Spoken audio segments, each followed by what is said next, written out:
out the recording, but Okay. I can. Yeah. I'll check this time. Anyway, yo. Thanks everybody for joining us.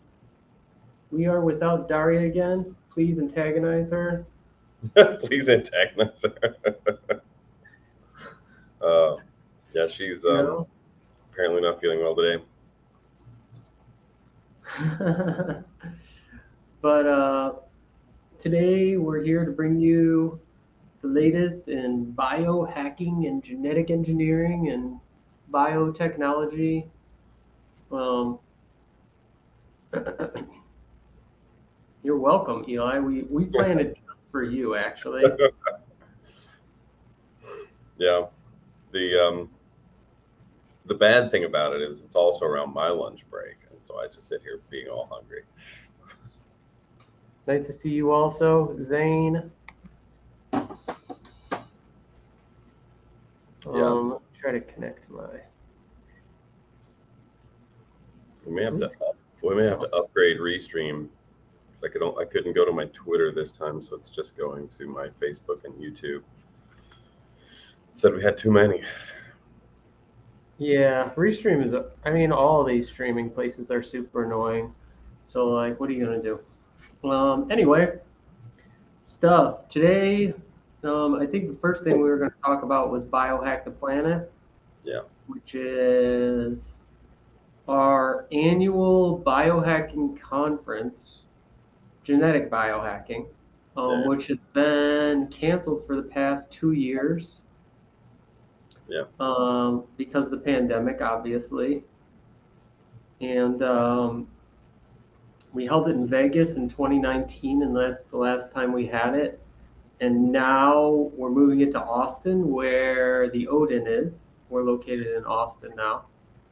And yeah, it's going to be a really exciting time. I think right now we're limiting the ticket sales to like around 50 people, and there's just a few tickets left. There's like, no joke, 5 tickets left or something. Yeah. Something. Um, and it includes food, drink, swag, which is like a T-shirt and a custom-made tube rack and all Yeah. this other stuff. Um, it's going to be mostly workshops, and it's going to be a really good time. Um, it's Yeah. going to be a lot of fun. I'm particularly excited about the workshop format. Like when we've done it in the past, it's been more like a traditional conference with like panels and speeches, which I have always really liked, obviously. But I've never missed a Biohack Planet. But I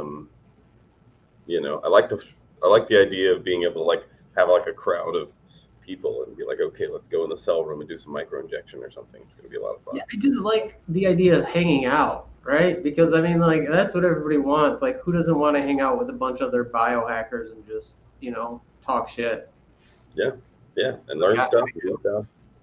Yeah, yeah, it's going to be nice because uh, like I tend not to go to talks when I like maybe if I go to a conference, I might go to one talk or something, or if it's like a particular friend of mine, I'll go see their talk.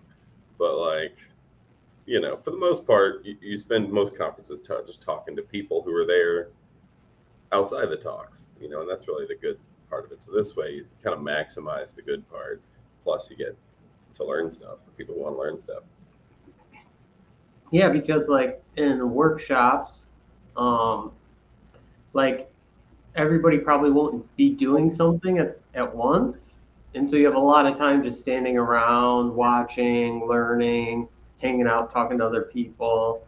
And I think that's what's so great about the workshop. Some workshops might be like everybody hands on at once, but I think most of them will be like, small groups doing something. When they're done, the next group comes in and does something. And so like most of the time you're just hanging out. Yeah, And that's really great. yeah. I know. Age reversal.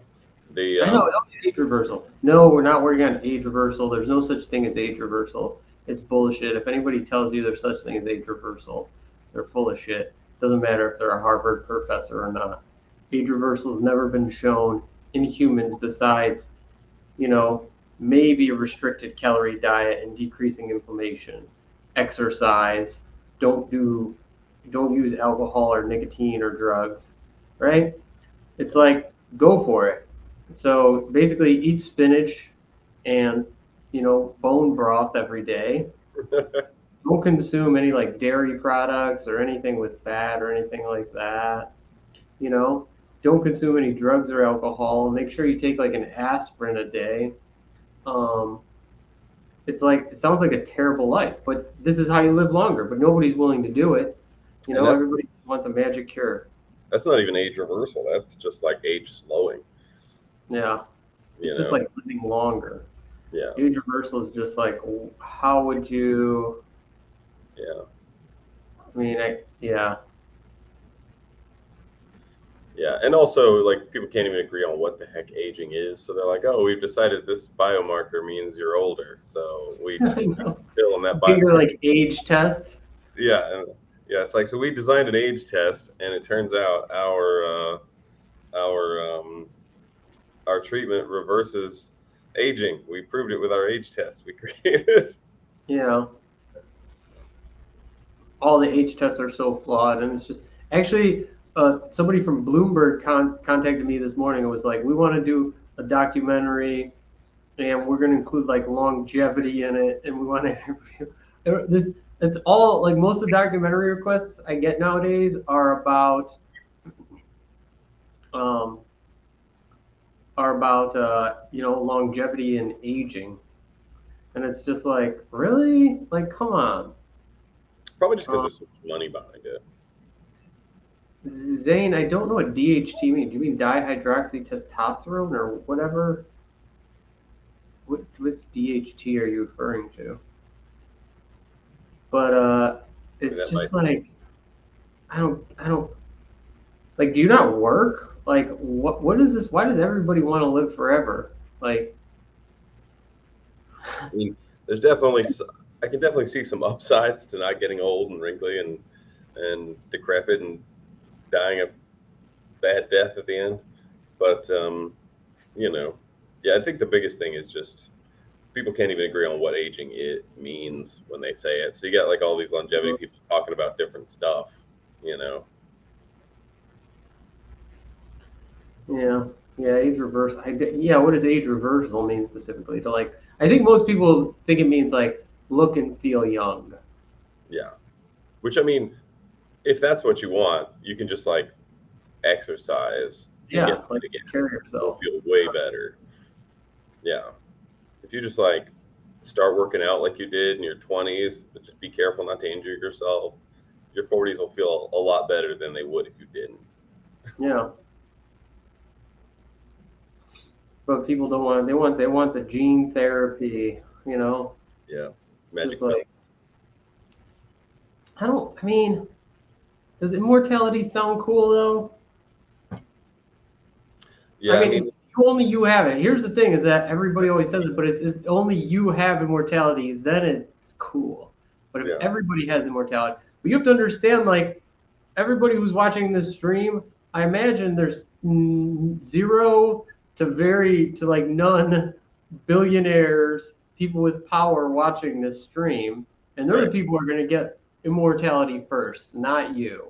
Yeah. You're going to be one of the last people to get immortality, Yeah. Your right? boss will live forever. You on his private Yeah. island. You won't. So it's like you're going to have to keep working your job or Yeah. something. You have to keep working your job to support the CEO on his private island, which he lives on for forever. You know, yeah. But I mean, the idea of having immortality just for you does seem kind of cool. Yeah. Only so you could see the end of the universe. I think that would be pretty cool. Or Yeah. like the end of the earth, like watch it explode or something. That'd be pretty cool. Hey, if you never know, everybody watching this stream might live long enough to see the end of the But earth. like, what do you want to do? It's like you always wanted to travel to a country. Like, why not just go travel there now? Well, I mean, right now. I don't know, save up money, whatever. Yeah, the biggest thing is just like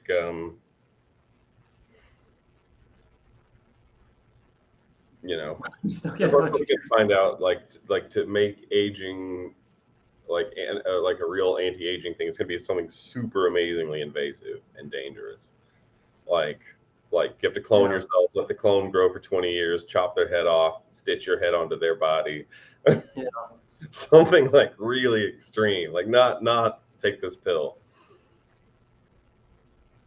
yeah, yeah. I mean, it's just like the thing is like we're talking about. There's so many things that go with aging, and we always get this question every single live stream. Do you guys work on age reversal? Do you guys work on aging, longevity, all this stuff? No, we're not really into transhumanism. We're not really into longevity or anything. Yeah. Um, The biggest thing but is like how can you save up for retirement if you're planning to retire for eternity? but what we're trying to do is do genetic biohacking, make you know genetics, genetic engineering, you know, and biomedical experimentation very accessible. Yeah. Um, and it's just like, why are we not cloning Nobel laureates? Why would we want to clone Nobel laureates? That is the thing. Like, do you think they're extra intelligent? And by Yeah, I was gonna intelligent, what do you say. mean by even by intelligence?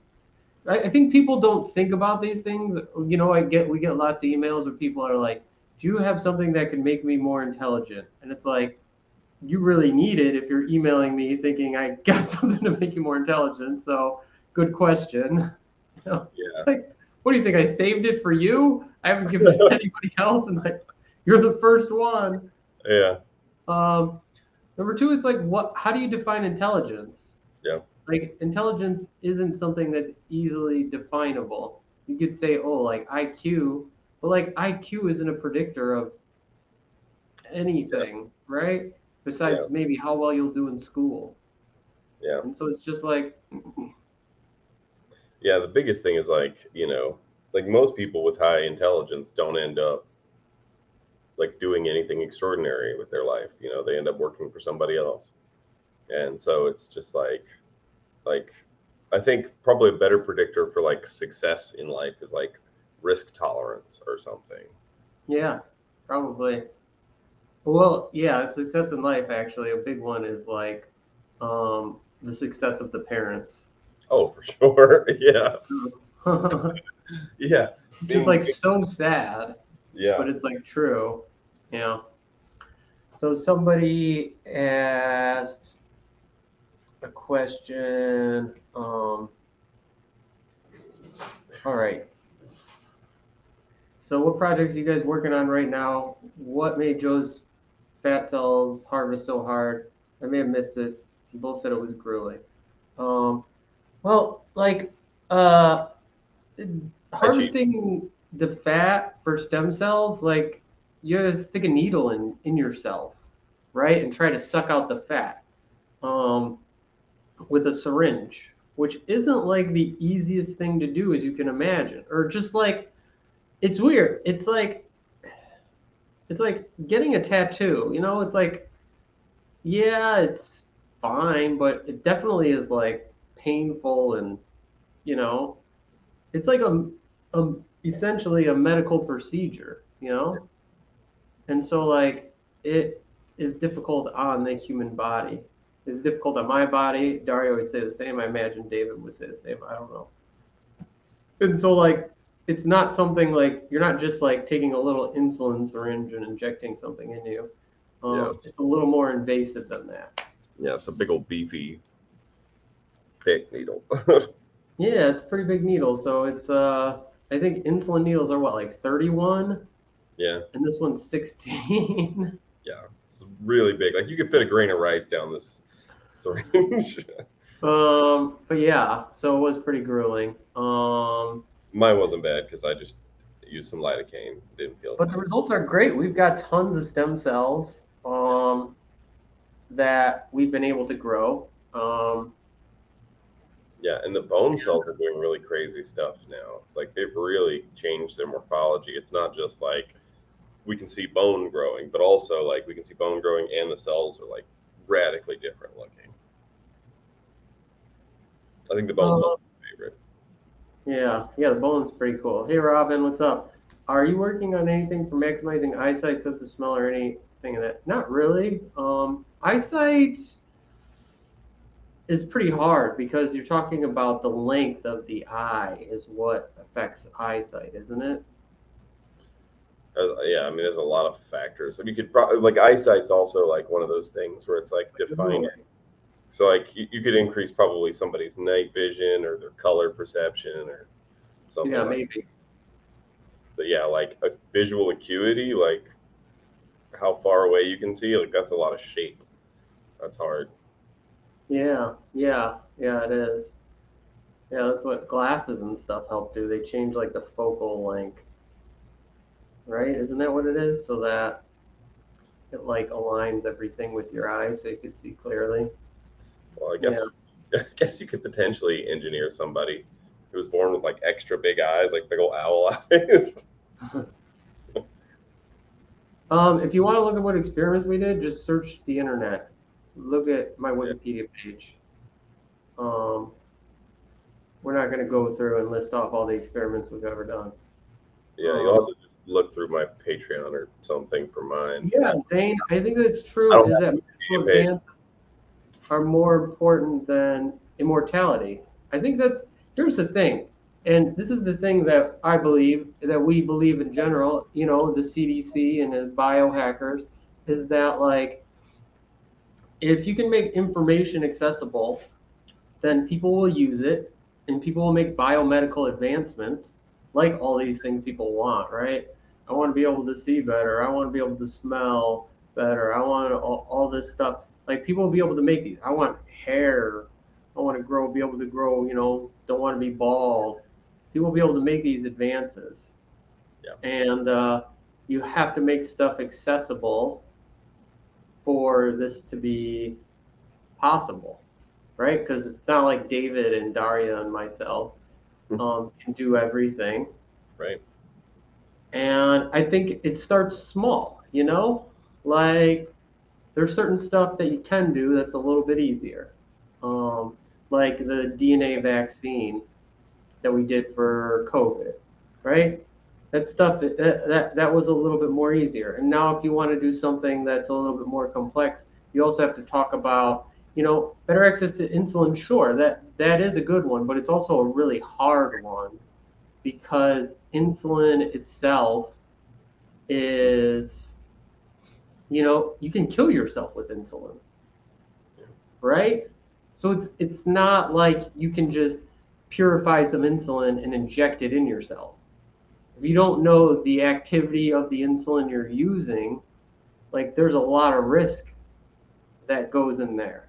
Um, and so, as much as that's like something that would be very useful and helpful, and having a protocol to let people know how to do it in case the apocalypse happens would be great. But also, like, you don't want people really injecting homemade insulin because they could literally kill themselves. Yeah, That's one of the very few like metabolic regulators where it's just like a single protein, or actually it's like a single protein that breaks into two and then rebinds. So it's technically two proteins, maybe. yeah. Is it two or three? I can't remember.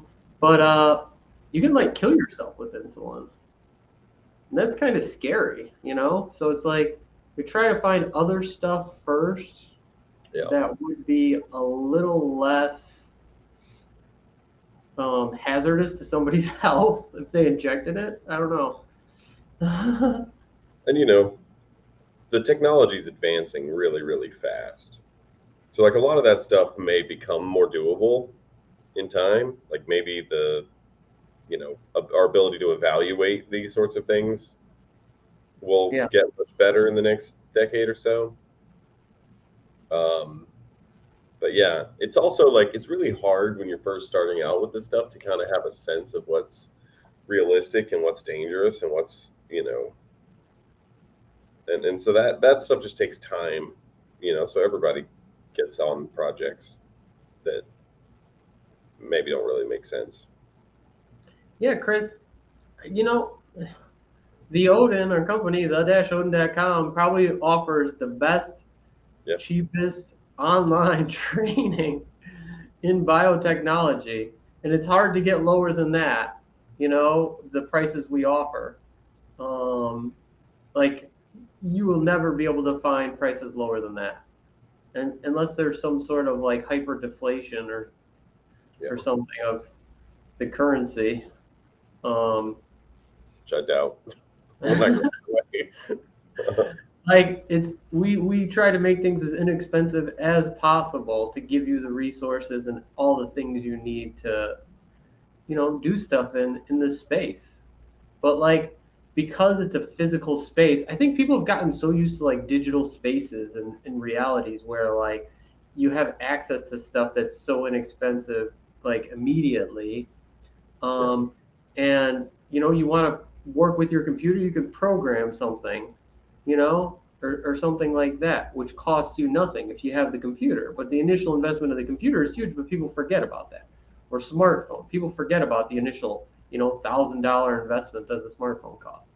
But like, you have to think about biohacking and biotechnology like it's a device. It's like it's a guitar, a piano, a computer. Like, in order to do these things in this physical reality, you need physical objects. And so they're expensive. Or they're not expensive, but they cost money. And so it's just like, Yeah. Yeah. And it's just, yeah, it's kind of an unavoidable thing of biology over like, computer programming or something. Just that it's physical, it's real. So there's always going to be like, that's also the coolest part, don't you think? oh, 100%, 100%. Like you make a cool computer program, it lives in the virtual space, and it's cool, but you make a cool like living organism, that's like a million times cooler because like it You know, it lives in the world with you. Yeah. yeah, it is really cool. And that's what I think people have to realize is that, um, like, this is in the real world. You can literally reshape the world around you with genetic engineering and all this stuff. And it's like I try to get people more hyped about this, um, but I it's think hard. I think it's just hard to translate because like if you're not in Yeah, the middle of it, it's really difficult to understand just how big it really is. It feels like people like immediately jump to like medical applications and yeah, stuff yeah, like that, but that's just because that's what we've done with it so far. yeah, What we do next is a much bigger thing, and that's what people can't see well unless you're like really deep into it. So that's the thing that's difficult to communicate, and the most exciting part. um, it's really interesting, like just the idea of like programmable reality is what you're really talking about. yeah, Yeah. And it's just it's going to fundamentally change the way we interact with like matter. So yeah. But yeah, David and I met. He tried to buy something, Tinder. yeah, I was looking on the internet for ampicillin because I had just set up my lab. I didn't even know biohacking was a thing. I just decided to teach myself genetic engineering, um, which in retrospect seems very optimistic of me. Um, and so I was looking for stuff. I knew I needed ampicillin. I couldn't. All I could find was like LB with ampicillin already in it, really expensive. And I was like, why can't I just buy some ampicillin? And so I'm looking around, and I find the Odin website, like the original website, like shortly after it was started, really, and bought some ampicillin. And it was so cheap, and honestly, the website looked a little sketchy. I was suspicious, so I was like, I'll pay with PayPal. I like those websites because nobody likes them because they don't like look fresh and like, but Yeah, like I like it because they're just like so simple. Like, when your goal is to find something you want to purchase, just like a generic website where you can easily list all the products, easily search all the products, and they're categorized. Like to me, that's the best website. But everybody wants all these slick looking websites that are like, I Yeah. don't know. But you know, when you're buying something at like a tenth the price that you've seen at other places, and other people are like, oh, and you need a prescription, and it costs all this, and blah blah blah. It's like, okay, I can just buy it, and so I just bought it, and then it arrived, and it worked, and then I had some other problem. My E. coli was growing weird, so I wasn't really using LB, and you had an offer to like call and get help with stuff, so I called and then you answered, and then helped, and then you sent me a bunch of other stuff like real LB and Oh, stuff. you really called? You called. Wow. Yeah, Yeah, you do like to call people. yeah. Well, it's just so much faster because like if you call and somebody picks up, you're done in 2 minutes. Yeah, it depends what it is. To me, Yeah, I like the asynchronous communication because then I could like shoot somebody an email, do something else, you know, and like wait for the response, you yeah. I know. like the waiting part. To me, it's like maybe they like I have to keep checking and wondering, and I don't know if they're gonna get back to me. Yeah. We don't have another series coming out on Netflix per se, but we are working on a feature-length documentary about biohacking with me, David, and Daria, which is coming along. We hope to show something pretty significant at the Biohack the Planet conference.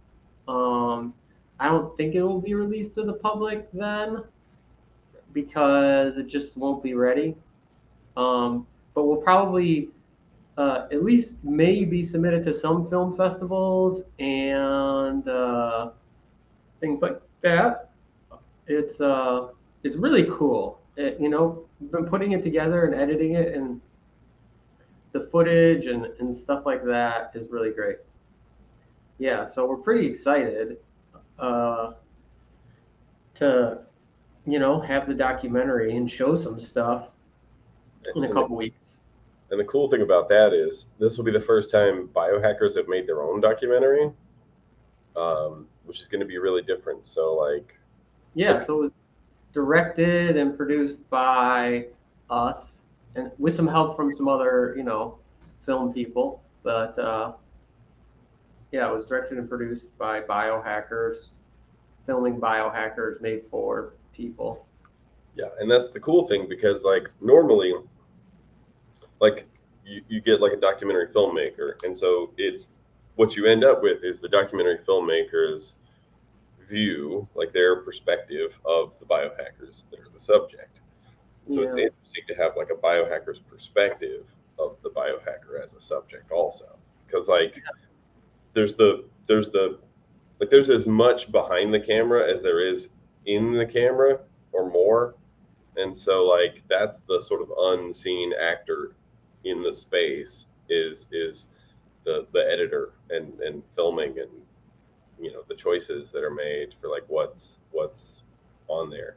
And so like ever since like I was in documentaries, now I like see the camera work and the people when I watch something. And so like you can yeah, feel the hand of the editor. And so like to have that hand be the same person, the same people trying to say something about themselves, you don't get this like outside perspective built into it, which is yeah. nice. There's no filter, at least not much. The conference is Labor Day weekend. You can find the conference by just searching Biohack the Planet 2022. It's like the first link. That's not an ad. Some biohacking conference advertises when you search biohack the planet. It's funny.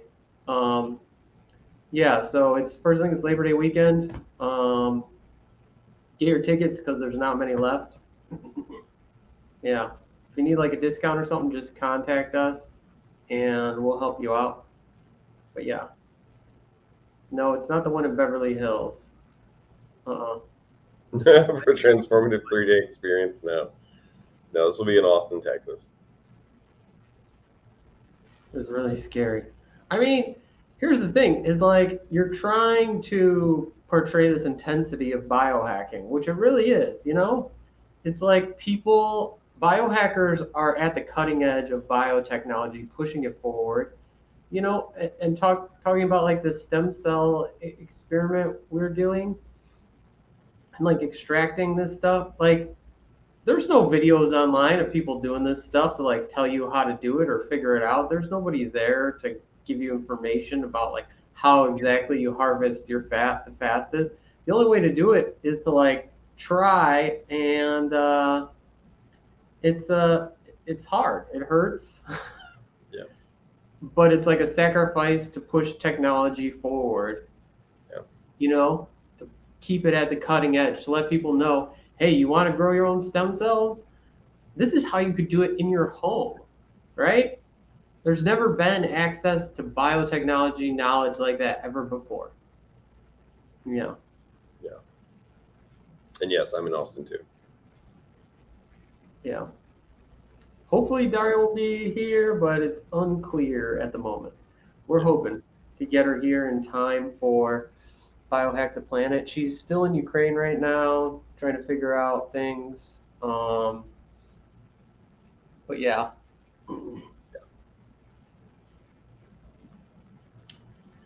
But yeah, so it's yeah. I mean, that intensity just has to be portrayed, but like, because what it actually feels like to be there and experience these things is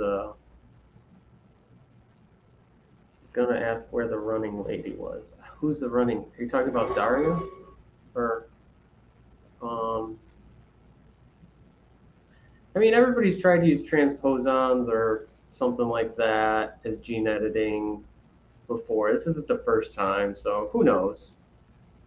Yeah, But it's good that there's lots and lots of different people trying lots of different things. Like that's how you find stuff. yeah. So Yeah, and that's kind of also the point. Is like if there's lots and lots of people at home trying stuff, we'll find lots of things. And like, you know, we've got our opinions on stuff, but like maybe some of these people that are interested in longevity will do some crazy stuff and prove us all wrong. You know, yeah, we could definitely be wrong. for So sure. Yeah, yeah. It's my most and least favorite thing is being wrong. I see that. Yeah, I can see that. Hmm. Yeah. How do we create smarter dogs? Yeah, that's one I've actually thought about.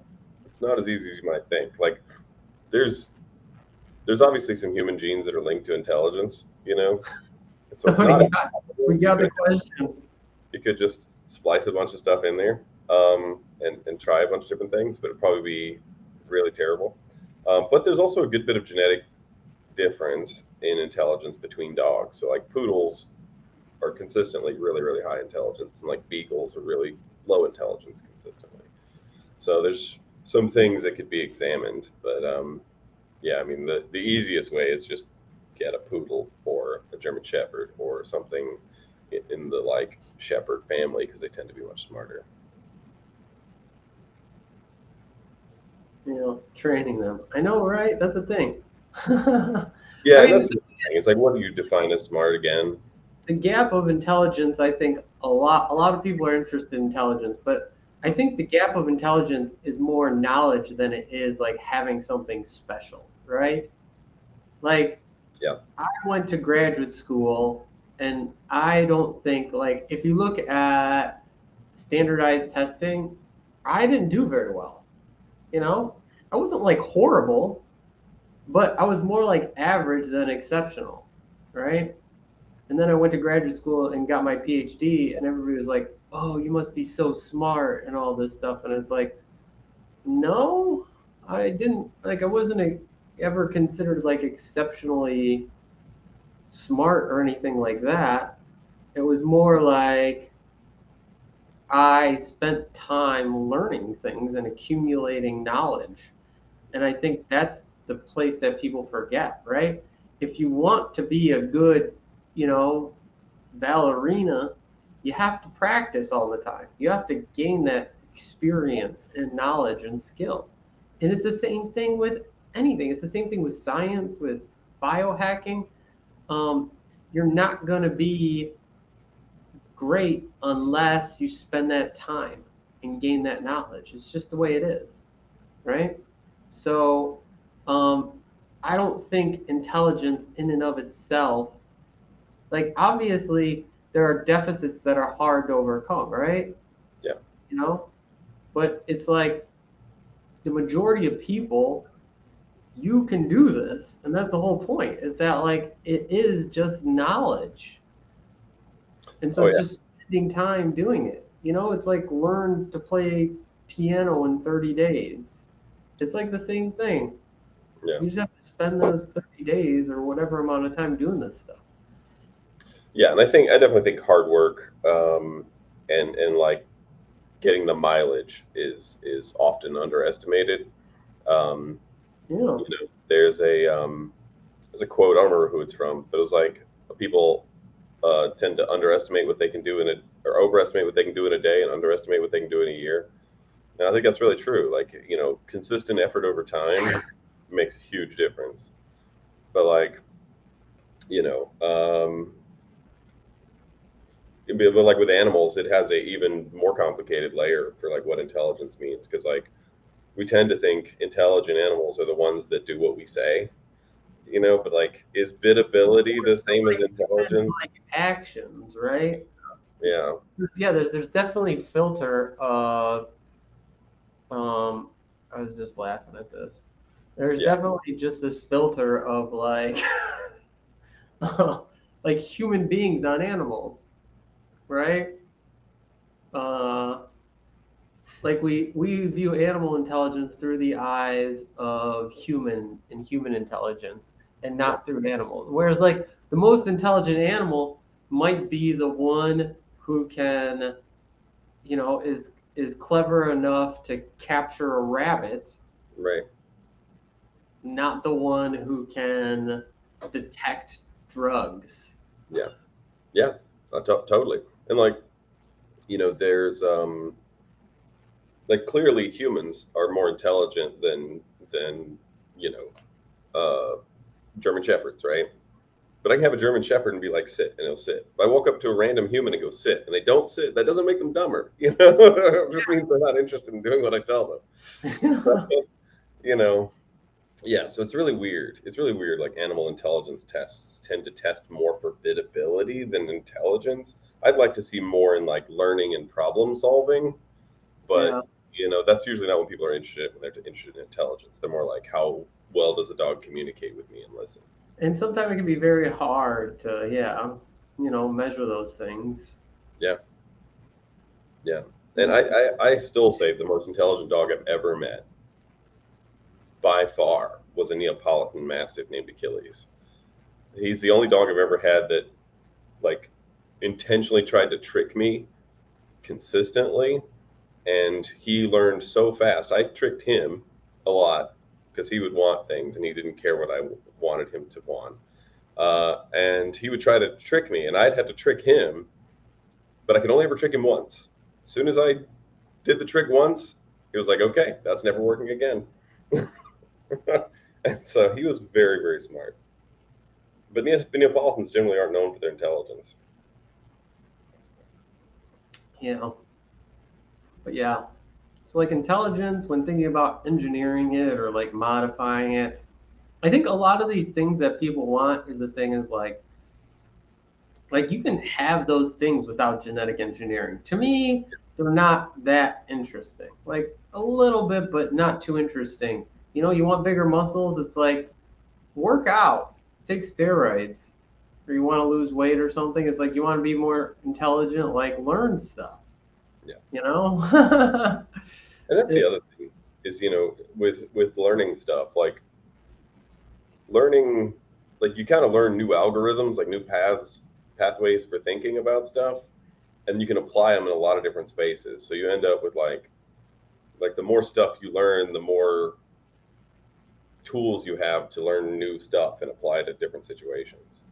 yeah, and I always found for myself, like I have the most creative ideas when I've been exposed to new information, new knowledge, and I can apply it. I apply it in a different way. Um, So it's Yeah. just like adding something to my repertoire, you know? Yeah. Yeah, exactly. It's like a new tool in the toolbox. You can like pick this up and it's like, oh, let me think about this as a, you know, energy gradient. Maybe that'll help illuminate the idea for me. I don't know if humans are necessarily lazy. They're just like we're animals. We're not meant to work Yeah. 40 hours a week, you know? Yeah, we're meant to work just hard enough to not be hungry anymore. I imagine before people started, yeah, exactly. I imagine before people started working, they just hung out all day or like most of the day. Yeah. They just hung out and like talked and like played games and told stories and cooked. Like, and we Yeah. work. Go hunting together. Yeah. It's like, gosh, no wonder. It's like our society went from extremely like social activity based to now it's like extremely not social activity based. It's like work based, which is just like dumb. Yeah, I don't want to especially if it's like work. boring and repetitive tasks like filling out Excel spreadsheets for a living. Like Yeah, soul crushing. yeah, capitalism. But it's kind of impressive that people can force themselves to do that shit for decades. Oh yeah, It's like it really does tell you something about the extraordinary flexibility humans have. yeah. I'm impressed. I'm impressed. I know. Because I feel like every other species would be like, no, fuck this.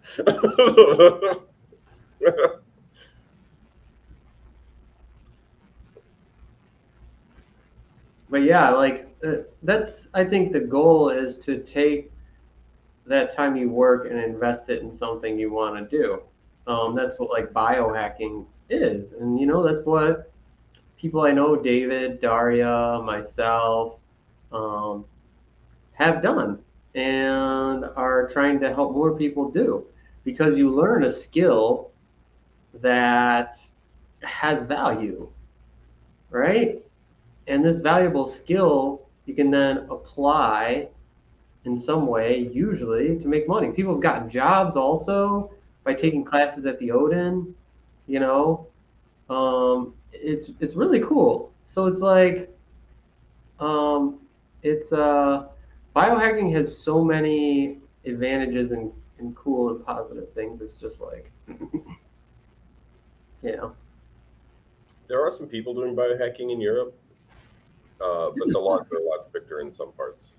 But I mean, like obviously Daria is in Europe, yeah, but it depends on where you are. Like it's a lot stricter in some parts, like Germany, it's a lot stricter, but some places nobody seems to care. yeah.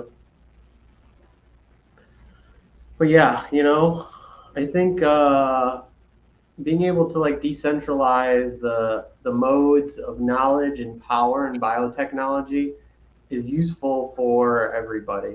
Um, yeah, Yeah, yeah, and I'm excited to see. I do wish I had like a magic mirror where I could just like glimpse the future. I would love to see like what comes after because you know it's exciting to be at the beginning of biohacking you know but it's the early days. All the really cool stuff is yet to happen, so there's going to be a lot of people that do really amazing stuff in the future, and I look forward to seeing it. But I kind of like wish I could just jump to the end and just like flip to the last page and read it. yeah. I think all the advancements though tend to be really small and Mhm. accumulate over time, and so that when you actually get to those, It people doesn't aren't feel like as impressed. Yeah. I know that's what's bothering me. He'll be like, yeah, okay, you made a dragon, who cares? Of course you did. They've been making other stuff. Dogs on biohacking with surgical implants, generally referred to as grinding. I Yeah. don't know. I'm not against it. It definitely has its place. It's just not for people who have weak stomachs. Um, That's true. I've seen a couple of them. Holy cow. Yeah. like the people who used to do them, it's not as popular anymore. But the people who used to do them, Oh, we got your second, David. We got your 2 questions that you Yeah. always get. You got it. We You're need the to guy. have like a buzzer or something that we ring every time you get those 2 questions during a live stream. If you want questions on my stuff, either hit me up on my channel when it's not a CDC thing or my Patreon.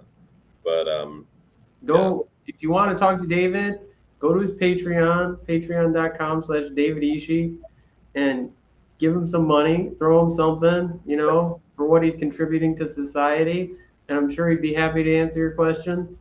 yeah. Um, Biggest thing is I just don't want to derail this just to talk about my projects. yeah. But yeah, all the information is there on his Patreon, so go there. Wi-Fi hotspot does not need to be embedded. Yeah. I agree. I think that stuff is kind of silly. Um, I think there. Here's the thing: is that like surgery and surgery stuff moves really slow because you generally need a lot of evidence and things to back it up, test in animals before it's tried in humans. But people like grinders have really pushed a lot of this surgical, DIY surgery forward because you look at like people doing sometimes pretty serious surgical procedures in a very non-surgical environment and implanting objects that normally aren't great to implant, and just seeing the results, seeing how the body heals, seeing how, um, yeah, it's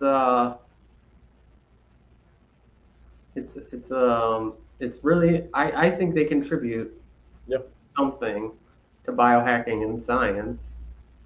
It's just like a really, it's tough. It's a little gruesome. Like you have to subject your body to some shit.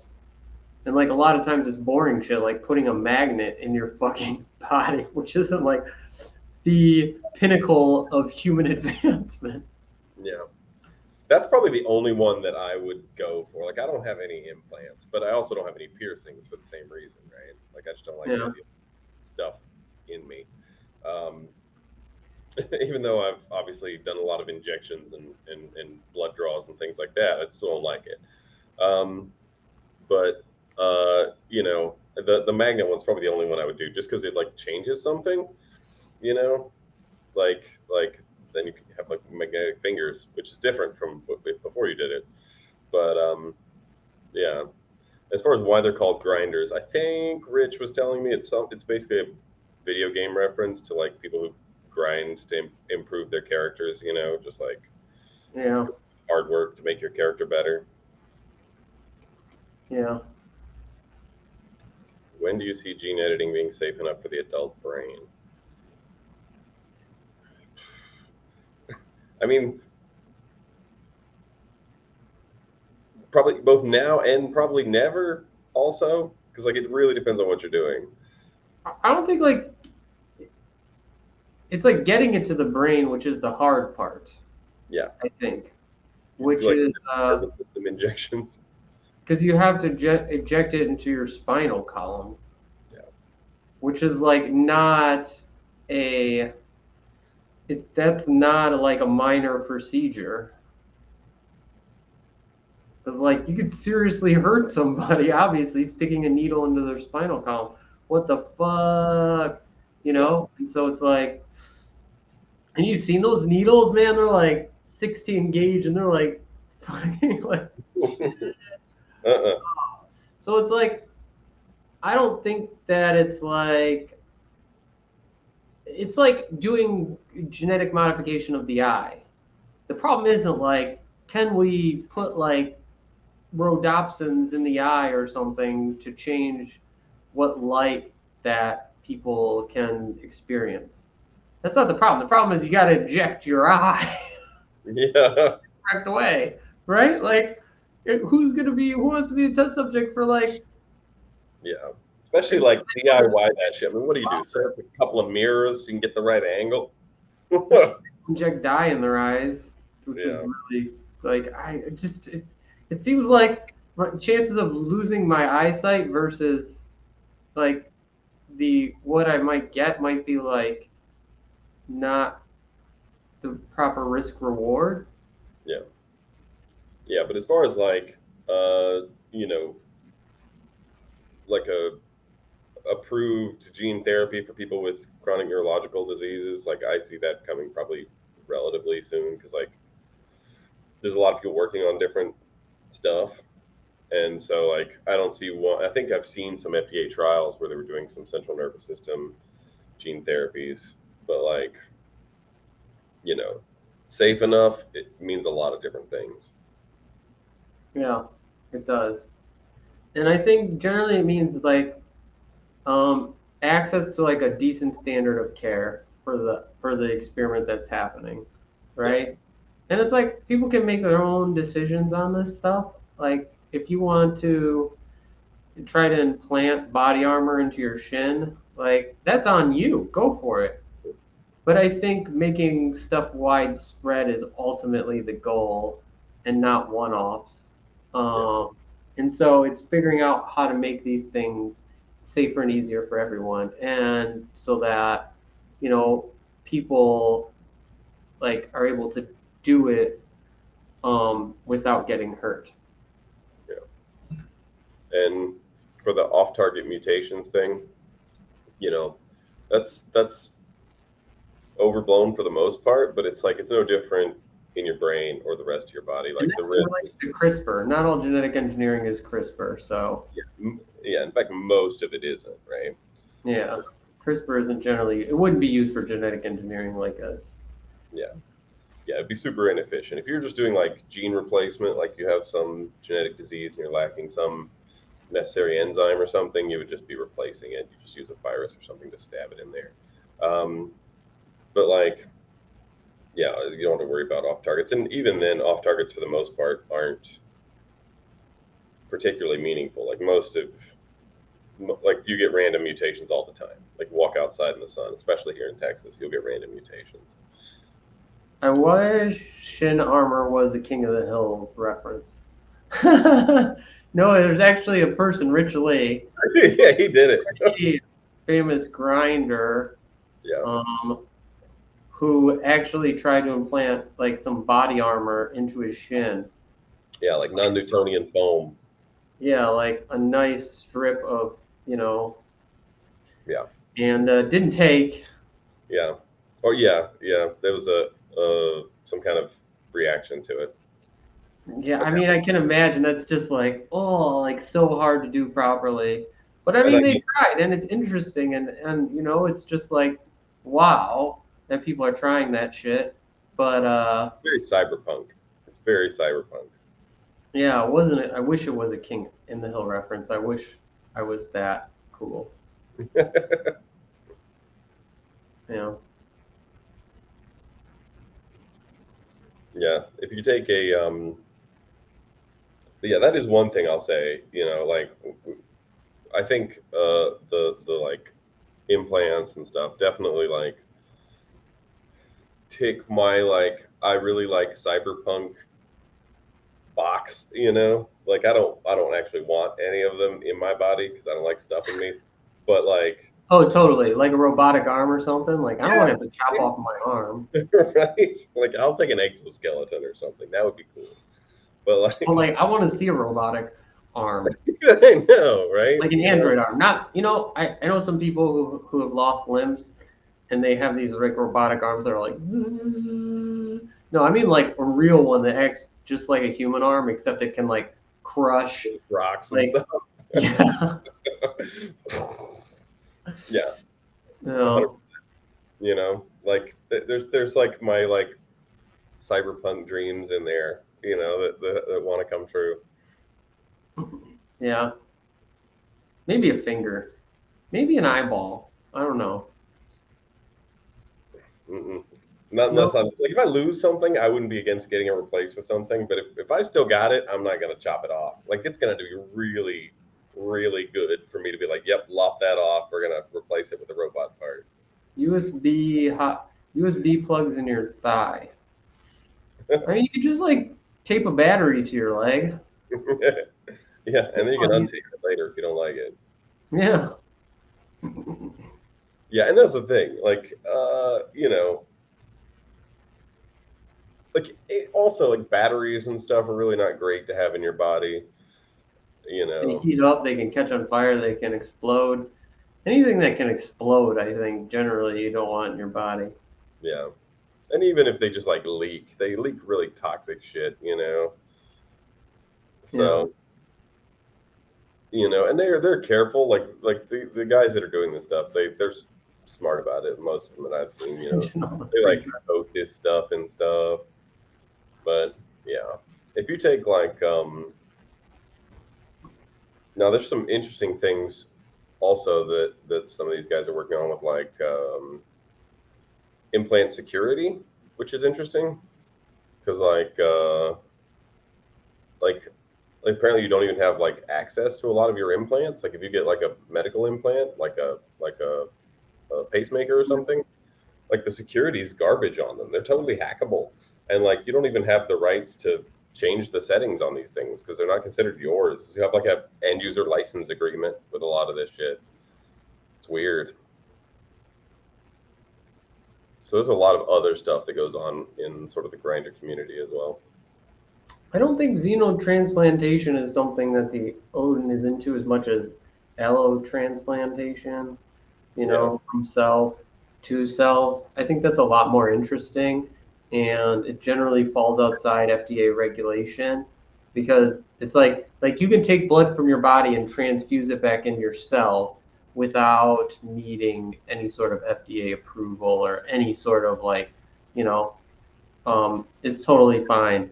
And you could take stem cells from your body and put them back in, and it's not regulated because it's a transplantation from yourself to yourself, yeah, right? yeah.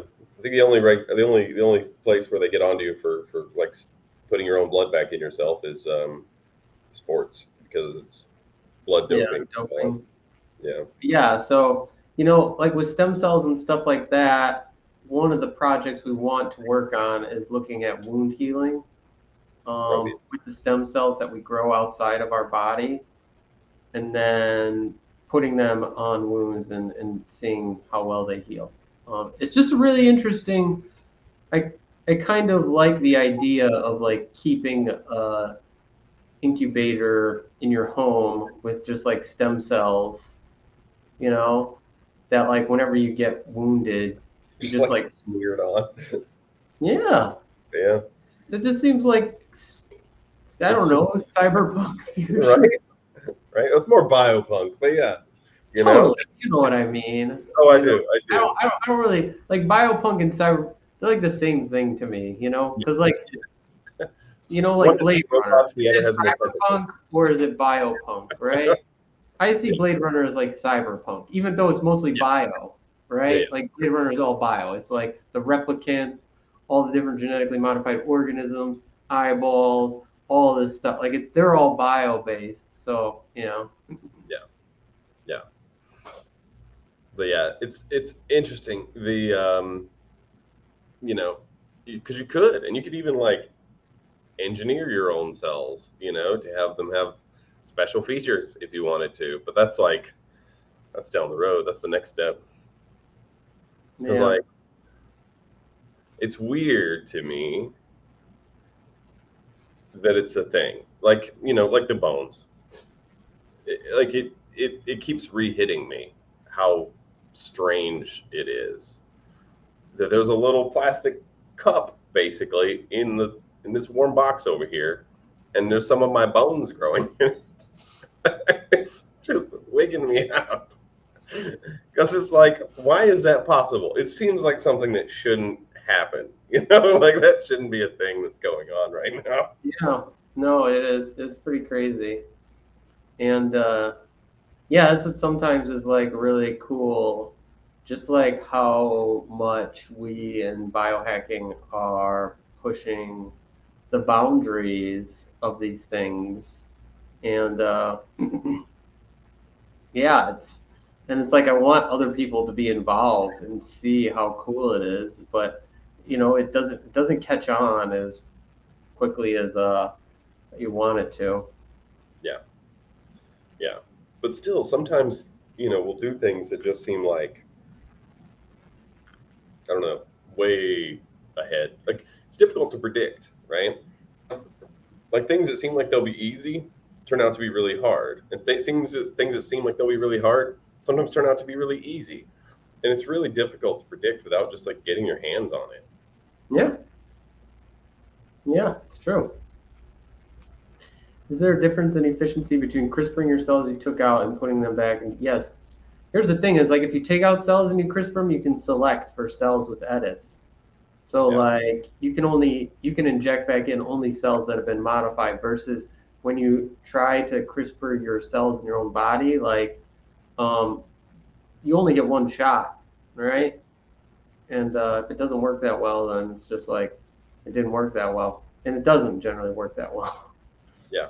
And also, you can screen for, you know, off-target effects or whatever. You can do like a whole genome sequence on your little culture and just be like, yep, it's exactly what I wanted. There's no other anything. Everything's beautiful and perfect. Exact. And if you don't, you just scrap that one and start again.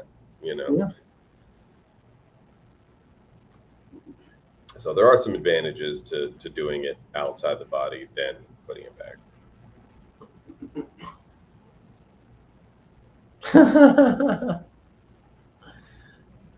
I don't know. I mean, photosynthesis in humans, I'm sure you could get a few cells to do it. Would it contribute anything to your body and your health? Probably not. Yeah. Um, I mean, you could probably just like eat a tablespoon of sugar and make more yeah, sugar and get more sugar that way than you probably would make all day. yeah. Even if you sat out in like the sun with your whole body, you know, like yeah, Yeah. like look at a small plant. They're just like 90% leaves. Yeah. Although I planted a cool tree last night. We got some trees. Their whole like trunk is green, and so they photosynthesize on the trunk and the leaves. Nice. They're covered in spines though, so I got stabbed a bunch of times trying to plant them. It's like a weird cactus tree, Oh yeah. but they're pretty, and they're supposed to be really drought tolerant. So even though I've got a bunch of dry, dead, gray or brown grass, I'll have one green thing at least. Yeah. Right on. That's pretty cool. Yeah, and they make these really pretty yellow blossoms in the springtime.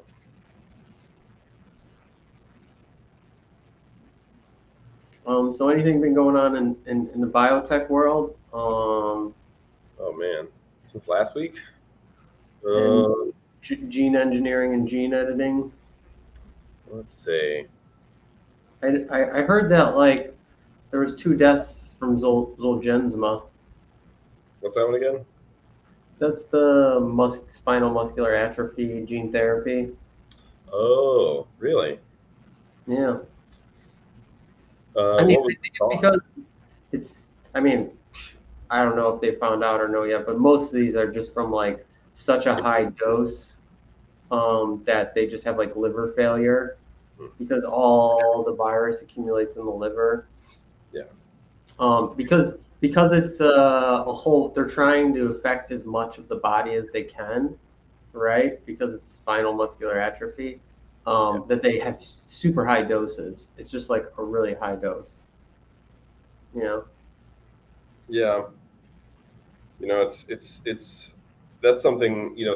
I remember what was it? Probably 3 years ago, they had the first deaths from AAV.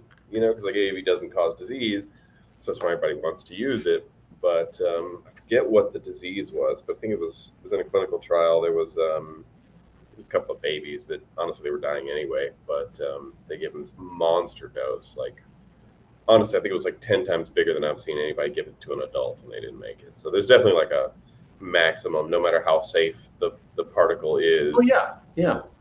that your body just It's not can't. specifically, yeah. It's just like liver failure from the accumulation of viruses or something. Yeah, Um, the yeah. other thing in biotech news, Ginkgo released their quarterly earnings. How'd that come out? I think they losses of like 50 million the quarter. Maybe So didn't they just get like $1 billion last year or something? So 50 million yeah, on a they have while. pretty big cash reserves, so they're losing about 200 million a year. Well, their losses last quarter were pretty huge. They were like 500 million because they had when the stock after the stock went public, they made a huge payout to like the CEO and board and stuff, which was like 400 million. Um, but yeah, gosh, losses of like 450 million in a quarter. I'm not even talking for the year. Yeah. I wish, yeah, I don't even Yeah. know. I wish we could have the money they forgot to round up to as our whole budget. Yeah. Yeah. You know. Yeah, it's just and most of their money now is coming from they are doing like biosecurity screening of viruses and shit. That's where most of their money is coming from, like government projects, I imagine, uh, to screen wastewater for biohazards and biosecurity stuff. Yeah. Have you guys had any contact with people charging 50K to clone your dead dog in Austin? I haven't. I've heard of Exist. Yeah. yeah. Yeah, if you make a but that's one I did hear something about. People talking about Tasmanian tiger making a comeback. But I think people have been talking about that one for a while. Yeah, I mean, anybody can claim anything. George Church has been saying they're going to remake the Bring back woolly mammoth for 10 years now. Like, I yeah. don't know. To me, that's not news. It's just like, show me Yeah. something. And then Yeah, it's if you got an embryo and you just implanted it in something, now I'm excited. You know, like that's the big thing. not like, show me the freaking animal. Like, what else is that? Like, I'm confused. Yeah. See, but like, you Anybody know, can plant anything and anything. Like, I don't know. the big problem with the elephant isn't like getting elephant cells and CRISPRing them to be more like mammoth cells. Like, yeah, I believe George Church could do that. The trouble is nobody's ever like cloned an elephant or done IVF with an elephant or anything remotely close to that with an elephant. Because, like, first of all, what do you have to do to collect an elephant egg? Like, you got to extract an elephant egg from an elephant. Like, that's big. Like, it's pretty invasive to extract. Like, what do you do? Knock the elephant out, go in there with a samurai sword so you can like dig down to a fallopian tube? Like, elephants are huge. Oh, yeah, what big elephant egg, like, elephant ovum are.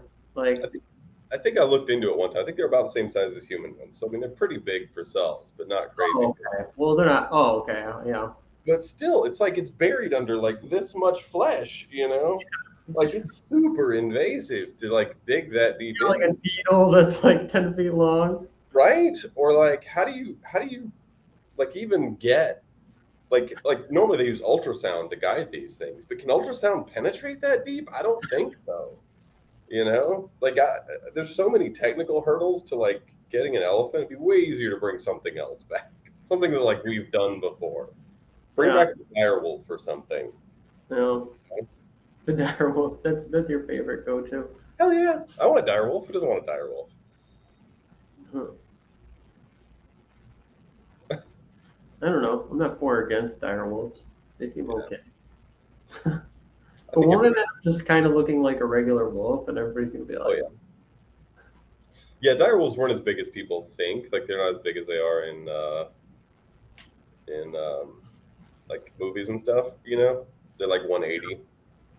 So they're not as big as a lot of dogs. Like a lot of mastiffs and stuff are like mastiffs are like the biggest yeah. like, wolves that have ever existed. So the So people probably be just disappointed. They'd be like, "Is that a wolf? yeah.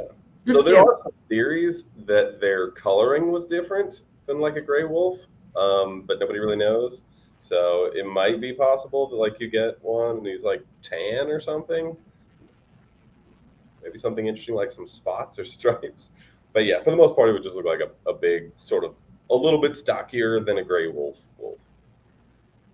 Yeah. Yeah. That would be like a hard one because everybody would be disappointed. Yeah.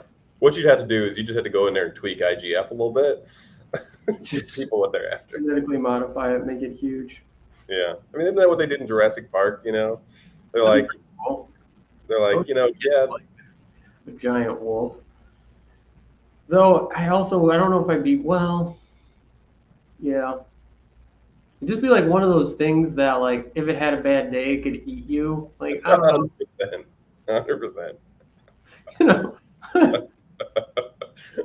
But like, also, you'd be that person who has a dire wolf. So I'm okay with just like domesticated house cats. sure. They can't really hurt you, you know? It's just like Yeah. I mean, they can claw you up, but you're gonna make it. yeah. You're gonna be like, ow. But that's it. Rude. Yeah. Yeah. If you you know that is the downside, but you know, I don't know.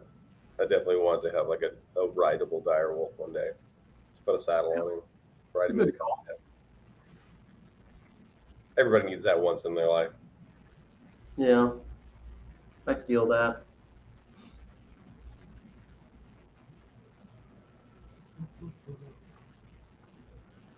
Anyway, dire wolves.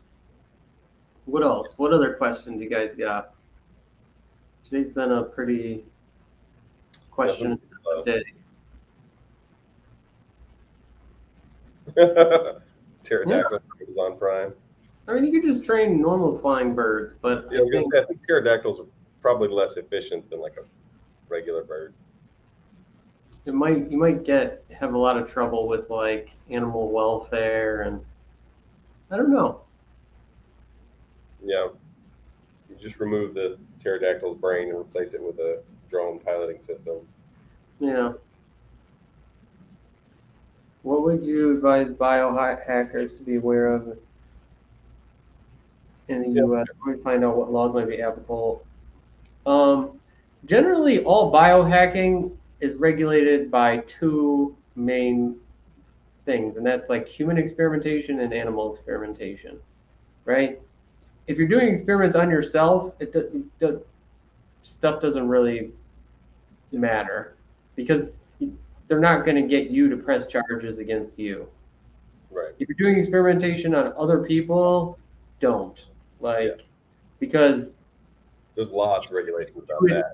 Even if you make them sign some, document that says they won't press charges, it doesn't matter because the government decides if charges get pressed, not the individual, right? Yeah, the government itself can press charges. Yeah. So it's not a good idea. And the other thing is the Animal Welfare Act, right? So like if you're experimenting on animals, a lot of times, depending on what animal it is, it falls under the guidelines of the Animal Welfare Act, which means that research experimentation shouldn't be done unless the animal has been bred specifically for research experimentation, number one. And number two, the animal has to receive proper standard of care treatment if you're doing any experiments on it, right? Yeah. So use of anesthetic, the proper way to sacrifice the animal, and all the stuff like that. If not, you can go to jail for breaking these regulations. Will you? I mean, if you don't tell anybody anything, it's not like you can. So also, so it's usually like the FDA and USDA, but also the EPA can get involved if the animals are insects, because they consider that an environmental hazard.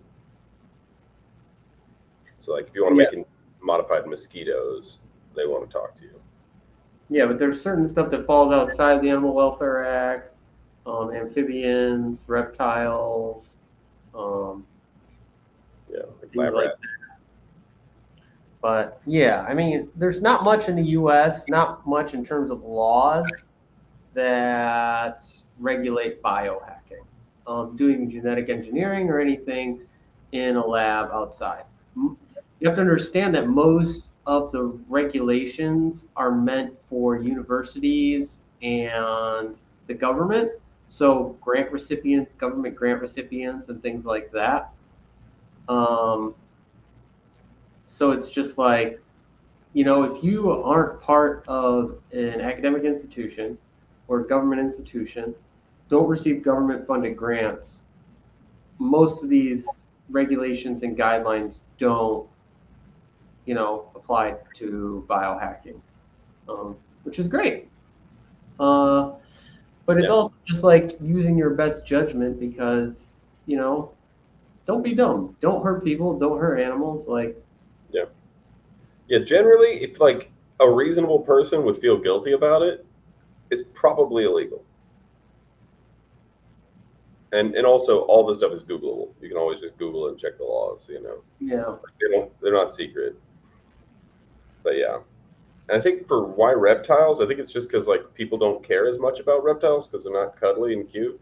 Yeah, amphibians and reptiles. Yeah. It's pretty weird. Yeah, it is. It is Well, weird, I but I think think that's the mostly reason. what it's protecting is like animals that we eat. Hmm. So like birds, livestock, fish, stuff Yeah. like that. Yeah. Plants are usually okay, and recently we found out that agrobacterium um, is now legal to ship across state lines. So Yeah. genetically modifying plants with agrobacterium and sending them to people is totally okay. So plants are fine. I imagine some genetically modified plants the EPA might have a problem with, or FDA, depending if you plan on selling them or whatever. Yeah. But Yeah.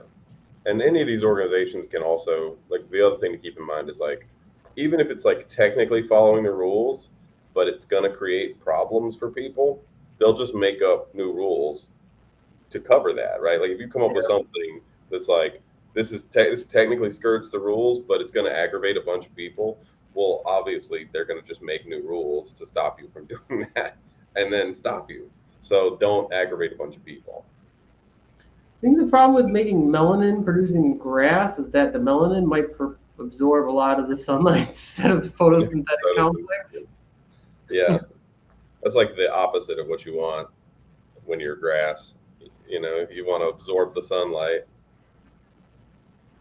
So maybe good idea. Will it work? Questionable. You might be able to put melanin in some flowers, in the petals though, or something. There you go. Really like black roses or something. Something that doesn't do photosynthesis. Yeah.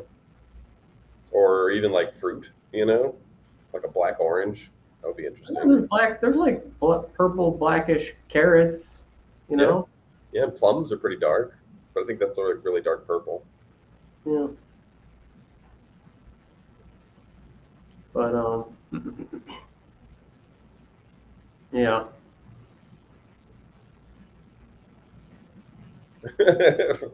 GMO fat-tailed gators for a fry-up. I mean, I don't know. Like, what is it? What is it? What are those? What are those reptiles that have the store fat in their tail? Newts or something? Geckos. Geckos store fat in You their want tail. some roasted newt? Yeah. What if you took like the gecko fat tail genes and you put it in an alligator? I love roasted newt. A big juicy alligator tail with like lots of marbling. It might be the new thing. I've had alligator. Yeah. I've had alligator. But yeah, maybe that's the I thing don't that's know. Eating alligator just seems. I don't know how they farm alligators for meat, or if they just like wild hunt them, or what. I guess like I know a seems lot of like people hunt them. we got a lot of meat out there. There's like a lot of different types of meat. It's like, do we need more? I don't know.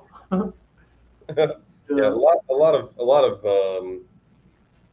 yeah, the the reservoir, the Jackson Reservoir, Ross Barnett in Mississippi. They introduced alligators to control the beaver population, and now it's overrun with alligators. And so they have alligator hunting season. So people go out there and hunt alligators. But like hunting alligators is scary. Yeah. Like, they bite back, and you're in their territory. So it's like I've never gone alligator hunting, but that's because I don't like the idea of getting like sucked underwater and death rolled. Yeah. Thoughts on the pig heart transplantation? Um, it's interesting. I think some people suggest that the reason it failed was there was like some virus Yeah. that they didn't test for that got in, and was, I think like one of the problems with the pig heart is, I mean, one of the great things about pigs is they're like an easy-ish animal to work with. We've worked with them forever in terms of livestock, and people have done IVF and all this stuff, and it's really easy, I guess. So breeding them and genetically modifying them is not the most complicated thing when it comes to like animals, because a lot of animals out there can be kind of complicated, like dogs, Like dogs. more than you expect, right? Yeah. You expect them to be like pigs, but they're not. And so they are a good like model organism to work with, I think. Um, and so that was a terrible joke. I liked it. I appreciated it. Of course you did, David. It's as bad as one of mine. But of course, I think they're a great model organism to work with. I think it's just going to take a little bit of time before it gets to the place where it's really useful. But I think it's great. And I think it's something that will be used more in the future, for sure. Yeah. Yeah, and I think they'll probably just end up creating lineages of pigs that are more and more humanized. Yeah. So eventually they really just are growing human hearts in pigs, and Yeah. not like, corrected pig hearts or whatever. But yeah, I mean, there's only so many genes you can replace before it's not even really any meaningfully different because we're not that different from pigs genetically. Yeah. So, you know, I'm sure one day there'll just be like different bloodlines of pigs. It's like this one grows human livers and this one grows human hearts. Although I guess it'd be more efficient to just have a whole human organ system in one pig, but that might be pushing it. People might be like, I don't know, it's getting weird. Growing human organ sacs. Yeah, I mean, that's eventually what it'll come to. It's just like growing a human organ sac. It's like right now we're just trying to make pigs as acceptably close to humans as possible. But I imagine in the future it'll just be like you're growing a human organ sac. yeah, yeah. 3D printing organs is just not gonna work nearly so well as growing them. Like we already know, like organs already know how to grow themselves. So like you've already got that working for you. And like consider there's been zero 3D printed functional organs ever in the history of the planet, but there's been like uncountable trillions of grown ones. So like just on the odds of what's more likely to work, I'll go with the grown organs. But yeah, you just take, you could either start with a human and just transform that into just like a bag of organs, or you could start with an animal and transform that into a bag of human organs over time. Like eventually, if you're just growing for organs, you don't really need much. You don't need a lot of brain or limbs or. The xenotransplantation, I don't think it was a success. The person died. Yeah. So, like, I mean, if you want to call it a success, I think the person at least needs to live. Did it get in the person? Did they reject the organ? Did their body reject the organ? I think it was no. So that part maybe could be considered a success, but the actual person who received the xenotransplantation of the pig heart, they died. So Yeah. Yeah, I mean, he lived for like a couple months or something. yeah, So, I look like I'm running flux on my camera. I think it's just the lighting in here is very orange. What's flux? Flux? Is it Flux or flux? I don't know. I don't know. FL. Oh, I don't know. Anyway, Explain. Explain. yeah, Oh, but yeah, I'm yeah, not. you know, yeah, I think it's like the less sensitive society becomes about human beings, the the closer we'll get to Organ sex. organ sex, which is Yeah, just like an engineered human embryo that doesn't have a brain or head or maybe even central nervous system. yeah, It's just like this part of the body. yeah. Just plumbed up to some. Whoa, plumbed up to some.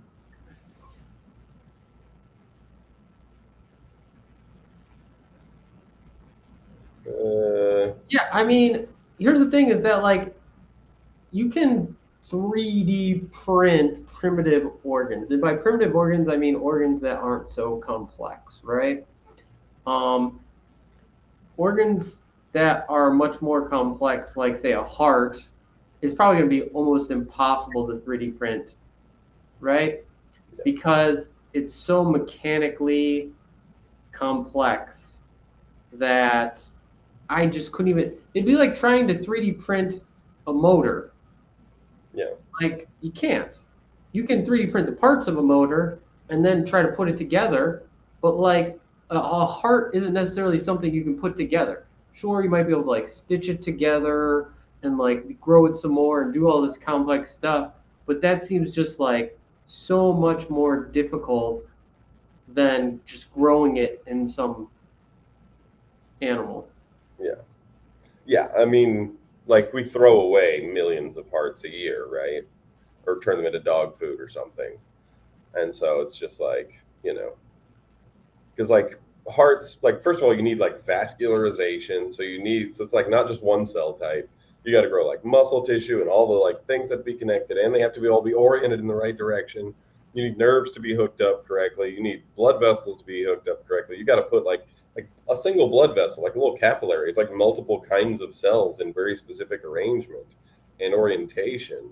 And like, how do you get the nozzle to like twist the muscle cells into the right orientation and then stitch them together? Way harder than just grow a heart, because like Yeah. you can just take embryonic stem cells and just grow a heart, right? I mean, like that's the thing you can do.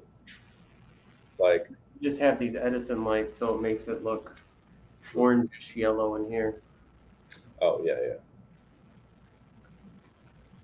yeah, and it's just way harder when you already have spontaneous self assembly baked into cells, right? Like it's already there. Like anybody who's ever had a kid has already like done whatever exactly what was necessary to create a human heart, right? Like it's just that simple, so like you can like we don't have any trouble making hearts.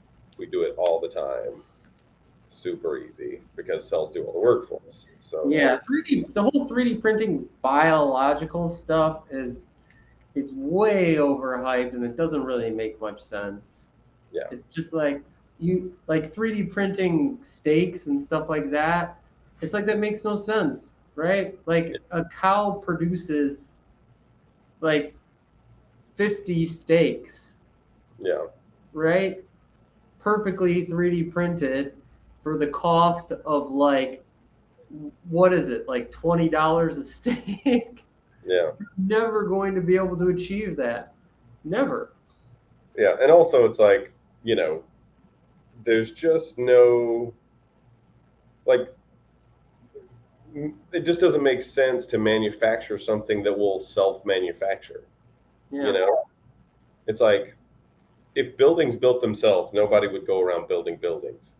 You know, because like you don't have to; they build themselves. It's like that's why we don't build trees. We could build a tree or something that looks like a tree, but nobody bothers because they just grow themselves. You just go get you one. You know, so like it's yeah, it's like self-assembly is like the best part of biology, you know? And so it Yeah. just seems really weird to like take the most powerful portion of biology away from biology and try to do something the hard way for no reason.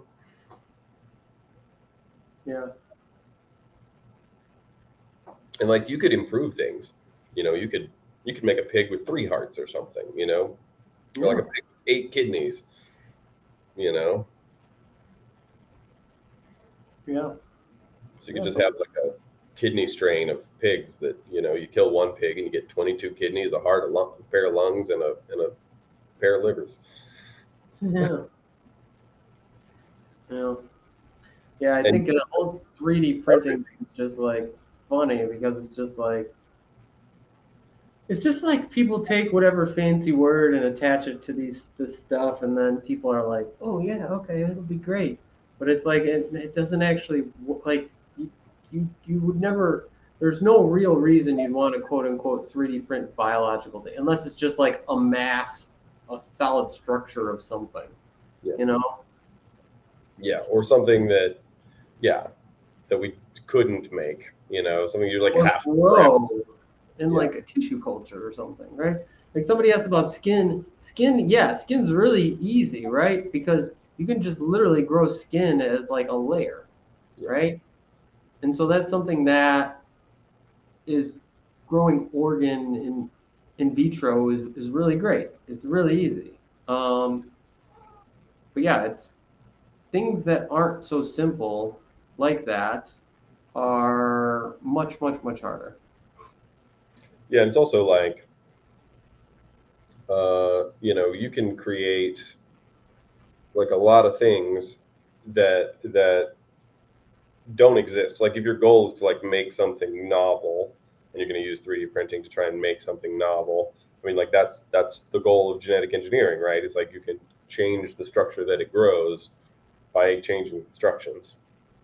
It's like think about it like this. This is what I think about is that like biology, a cell is like a computer, right?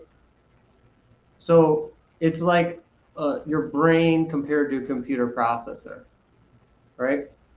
The computer processor can't do even close to half, a fraction of the things you can do with your brain, and not so easy, right? To get like a computer processor to catch a ball thrown at 90 miles an hour, a robot is like near impossible. But like humans do it all the time, like it's nothing.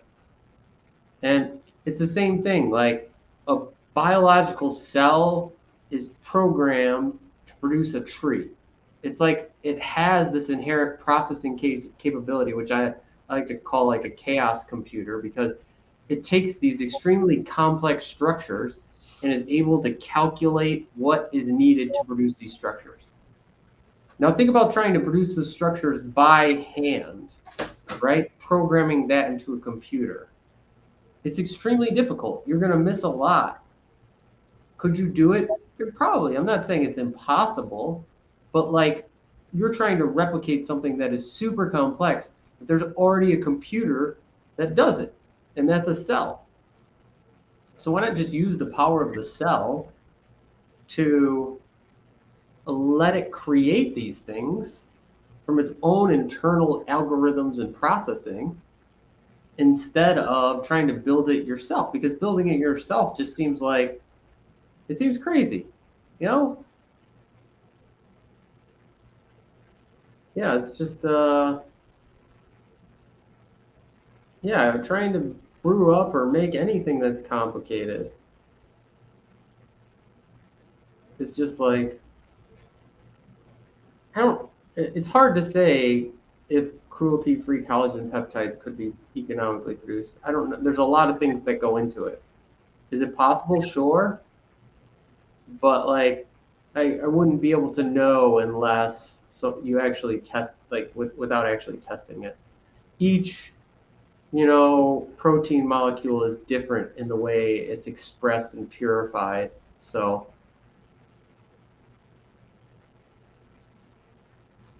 154 mile an hour, that's pretty fast. Yeah.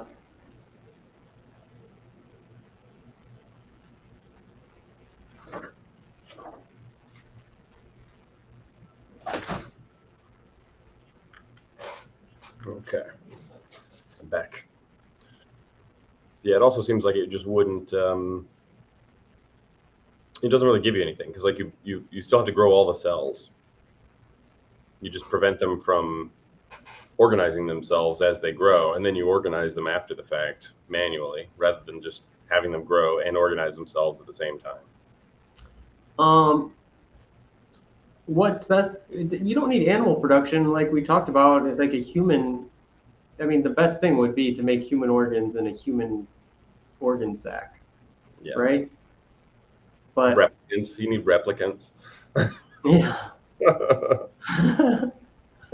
Like how to produce that and how to make that. I think the first step is artificial wombs. And Yep. then once we learn how to do artificial wombs, then you could genetically engineer stuff and grow it without the need for a human host. Yeah. And you could grow it specifically for the organs and harvest the organs. Yeah. Yeah. Or you can do things like I mean, you could engineer a whole species. I don't know what to call it. A lineage of humanity that only existed. Like, this is pushing the edges of bioethics, I'm sure, but like that has no brain, has no consciousness, you know, no limbs, no whatever, and it's just like a sack of limbs or sack of organs, and like just enough other stuff to keep you alive, and then also like remove like the immune system maybe, and remove like anything that would like cause problems in other people, like blood factors and stuff like that. You know, that you could grow like a sort of bulk based human organ producer creature. Yeah. But that would probably be the best. Yeah, I mean, as far as like just like most functionally useful, that would be the best. Whether people would go for it is a whole different question.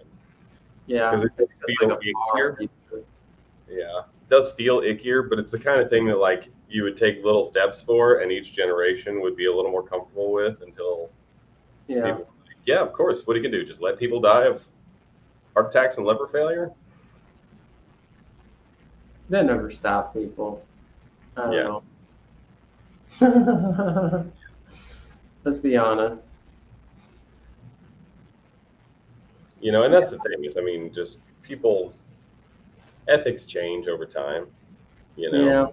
And what we feel like is pushing ethics, other people will not feel that way. You know, nobody knows what the ethics of the future will be. We don't. They can change really fast sometimes. Yeah. Yeah. But yeah, you know, so it's interesting, and you know, it might be that people do like an ethical workaround and like humanize pigs, and then turn the pigs into human organ sacs, and then eventually there's almost nothing left of the pig. Yeah. You know? And so many humans keep calling them pigs, you know. Yeah. Yeah. Yeah. Keep calling them pigs, even though they have like half the human genome in them. Yeah, exactly. And the half that's pig is the part that's identical to the human genome anyway. Mm-hmm. Thoughts on universal. We're back again. We've made the loop. I think it's the person being a. Oh, okay, okay. I hope. Yeah. Can you say hi to you? You are from Spain. Hi, person from Spain. Is that like special? Isn't there like tens of millions of people who are also from Spain? I don't know. It does sound like a great idea for a body horror movie. I agree, and I'm sure somebody's probably made a B sci-fi about something similar. Yeah. But you know, but you know, we do pretty unethical stuff right now anyway. Like, there's a black market for organs. Like, yeah, that's true. You know, like there's a certain number of people who've like woken up in bathtubs with their kidneys missing. Or just like people who are willing to sell their organs from their body for money. Yeah. Or just, you know, get knocked over the head and wake up dead with no organs. How much would you sell an arm for? Like, let's say it gets cut off just like at the wrist. Nope. Zero. No amount of money. Come on, that's a lie. Nope. 100 million? Wouldn't do it. Come on. $1 billion. You're totally lying. I'm Like, how really not. for $1 billion? Like, what reason? You could have the best replacement made. Sure, but And not only that, you would also like you wouldn't even need to do anything with your hand anymore. You could like pay people to do stuff. Like $1 billion? Come on, you're lying. Like I think no. most people would do anything for $1 billion. 500,000 minimum. Oh no. I think I would be like, it's got to be in the millions for sure. A hand? I mean, $100 million. Like that's fuck you money. You can do whatever you want. Like Yeah. the rest of your life. I don't know. I feel like I don't know. I wouldn't like that at all. I feel guilty about it for the rest of my life. Guilty? Guilty about what? I don't know. I feel like I betrayed my arm. I know that's weird, but that's how I would feel. You betrayed your arm. It's not a sentient. I mean, it's not even a I sentient. know. It's just how I would feel. I'm not saying it makes sense. Wait, what? Yeah. Yeah. I mean, it would have to be in like, I think the hundreds of millions for me. Somebody said 100 million for your hand. I, I, I'd probably do it. Yeah. Mm-mm. Yeah. I think 100 million is like I'd figure out the rest of my life with only one hand pretty well. I mean, sure. And obviously, people have lost hands for less than that. You know, you're just like working in a dangerous job, factory job or something. Yeah. But I don't know. Stepping up to the plate and being like, all right, no. I mean, like, obviously, it would have to be like Blah, blah, proper blah. medically done in like a nice facility and treatment, and like you wouldn't even feel a thing. Like, and they give you good drugs afterwards, so you wouldn't feel it. Yeah, it would suck to lose a hand, but it'd be really nice. Like, what could you do with $100 million? I don't know. I mean, I don't know. I'm also very easily satisfied. So, like, I don't. What could I do with $100 million? Just sit in the bank. Oh yeah, just sit I'd in go the on more bank. vacations. Oh yeah, sure would just sit in the bank. Come on, I'd go on more vacations. come on, David. I know you better than this. You're just making this stuff up. How much would you sell reproductive components for so other people could make babies using your cell? Oh God. Some people do that super cheap. Yeah. Oh God, my sperm. Oh man. I don't know. That would be a weird one. Yeah.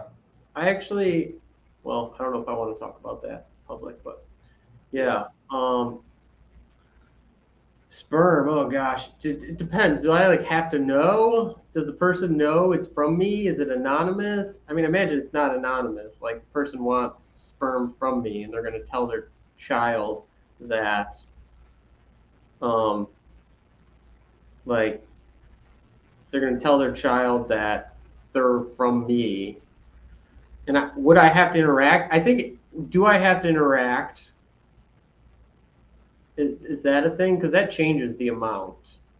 Because that's like having another child in my life, which even if it's not mine, I think I would still be attached to it. Yeah. Yeah.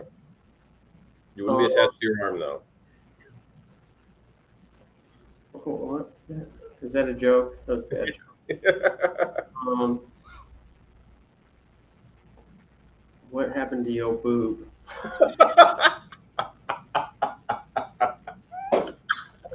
I don't think you'd call it a side effect.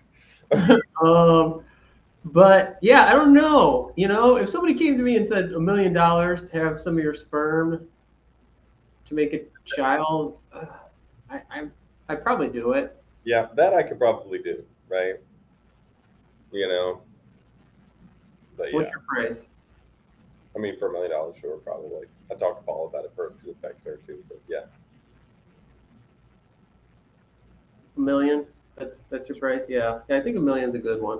Maybe $500,000. I don't know. It depends who the person was at also. If they're like super weird and like crazy, I would be like, I don't know, let's say like 5 or 10 million. I just want to like cover my bases in case I have to like deal with some crazy shit for the rest of my life. Yeah, or if I thought the person was going to do something harmful to the child they created, that would be a very different situation. You know, Yeah, obviously. I mean, I wouldn't do that at all if I thought they'd be harmful. But Yeah. like,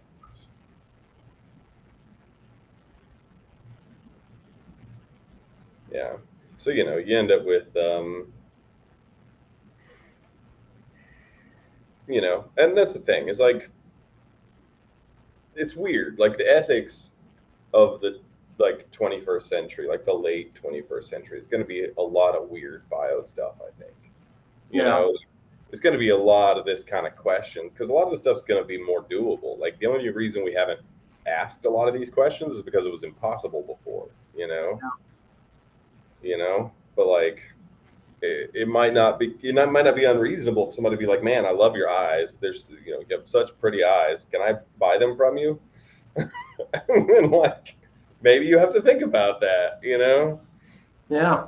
You can go get you some store bought ones, and they get the baby blues you've always liked, but maybe it's worth the money.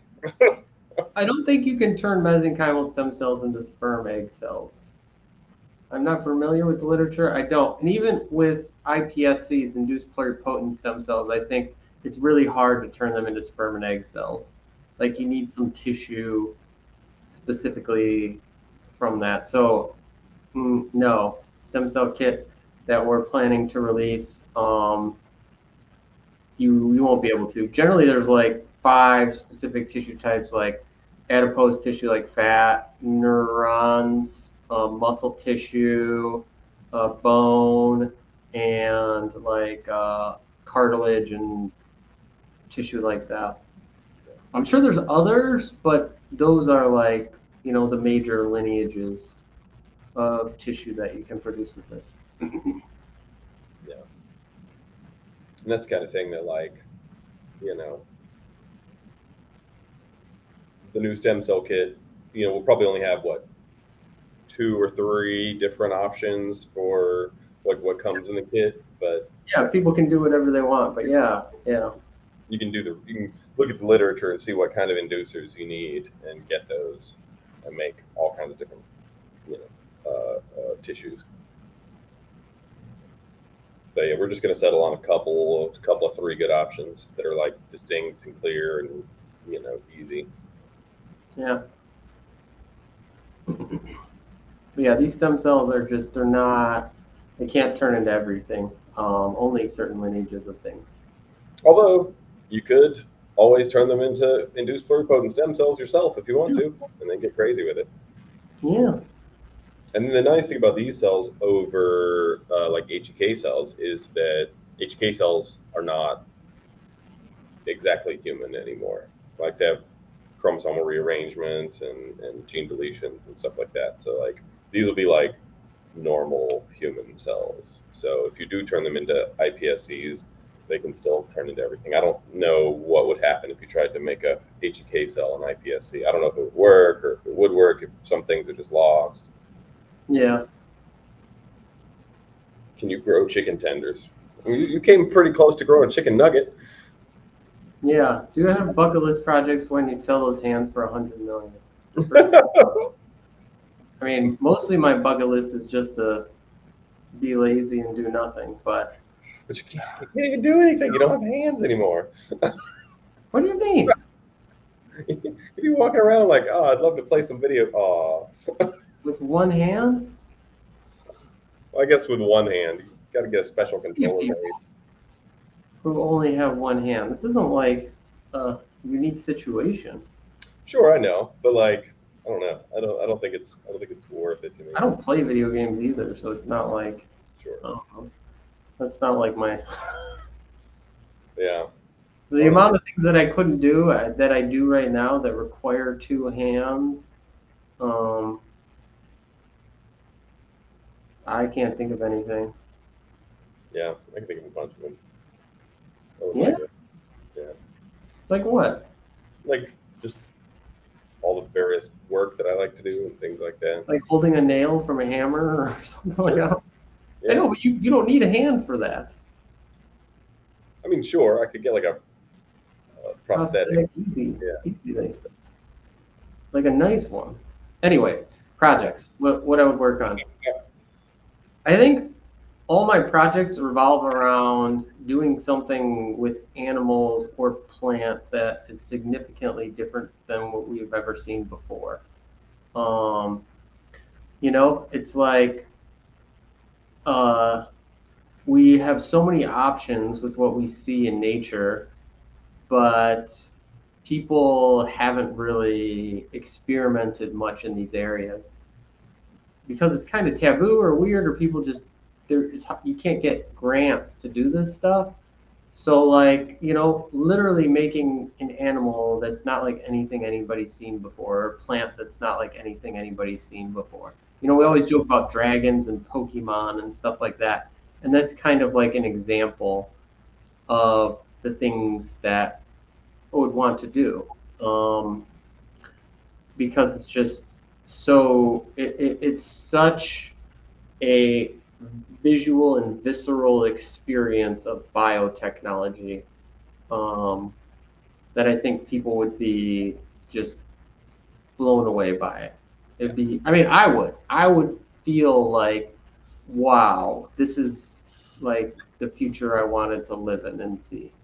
Totally. Totally. And that's me too. I mean, and like plants, I'm less into. But yeah, like that would be me too. It's like long term, I would love to just be able to like have like just be like an animal designer, just be like Yeah, let's create, genetic designer. you know, and be like, okay, I want this trait and this trait and this trait. So that means I need this gene and this gene and this gene, blah blah blah blah blah. Put it together, grow it, and then there it is, sitting in your lap, the creature that you wanted to be. Like what is that? Like what is that world? That's the world I'm in. Yeah, for sure. But And, yeah, and and the craziest part is like that's not impossible. Like that's not that doesn't break any laws of physics. It's not like thermodynamically impossible. It's like none of this. It's all just a challenging engineering problem. That's it. yeah, You know? yeah. It's like totally. It's like if you've seen it in the world, it's possible, right? Yeah. Like, can you put wings on a fucking, I don't know, pig? Photo Yeah, drag. Yeah. Yeah. like you can, See, right? we can make real buffalo wings.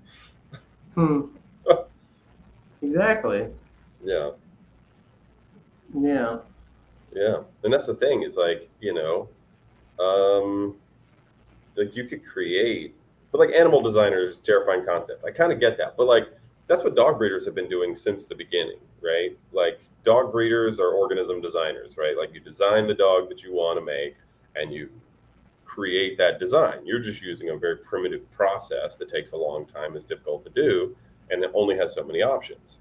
But if you have better tools, you can make the same genetic changes faster, better, more efficiently over time, and you can design a different kind of organism. So, you know, like that's that's amazing, right? Yeah. Just I think so. yeah, growing an army of chicken nuggets. Zane is really on the chicken nuggets. But yeah. All right. Our stream is coming to an end. So if you got any last questions before we head off for today, shoot them out now, and we'll get to them. Yeah, making a pig with wings would be a lot easier than making a pig fly. Yeah. I think flying wings are different than flying. Yeah, You know, because flying takes a lot of different complicated things. yeah, Like they said, giving a human wings isn't complicated necessarily. It's like having the pectoral muscles that you need to like actually move those wings while you're flying is like yeah. huge. And then the cardiovascular volume to keep powering those muscles for more than a second or two, also huge. See, Crystal, I like it. Just grow a new hand, like, right? Or just like buy a hand off of somebody else for cheaper. Just profit in the hand game. Sell your hand, buy a hand from somebody else. Ugh. Somebody with lower standards. Can we grow an elephant-sized bird? I don't know, but like, it probably wouldn't be able to fly. Birds are generally like very light, but I always think about like growing a tree, a, a corn stalk the size of a tree or something like that. You know? Yeah. And you can also do like yeah, there's just so much. There's just so much, you know. And like plants are interesting because you can do like polyploids, so you can do all kinds of crazy hybrids just right off the bat Yeah. that don't necessarily die or can reproduce with themselves, and so you can get like more than one. Because the problem with like, say you make a dragon, right? Well, you got one. What, like if you wanted to make two dragons, you gotta start again. You can't just breed your dragon to itself. I guess you could make a parthenogenic dragon, just lays eggs. Yeah, hermaphroditic or something that Yeah. There are fertilizes some, there eggs. are some reptiles that do that. I think there's some iguanas that'll do that. Infinite dragons. That's what we need. Yeah, I agree. The new Game of Thrones TV show comes out on Friday, I think, House of Dragons. Oh, is it Friday? Is it this Friday? I think so. Oh, Maybe. nice. Is it? Or is it like, I don't know. Maybe it's not. Yeah, I think it's this Friday. And then I think the Lord of the Rings show comes out like September 1st or 2nd. Yeah, I'm worried about that one. I hope they do a good job. Yeah. I really like the rings. I don't want them to screw it up. New Rick and Morty Labor Day weekend. Oh, really? Wow. That'll be fun. Maybe we could screen that during Biohack the Planet. Though I don't think I've seen all the previous episodes. Yeah. Yeah. Yeah. Rick and Morty let me down with the dragon episode. That was not good. Really? You didn't like that one? No. It was really funny.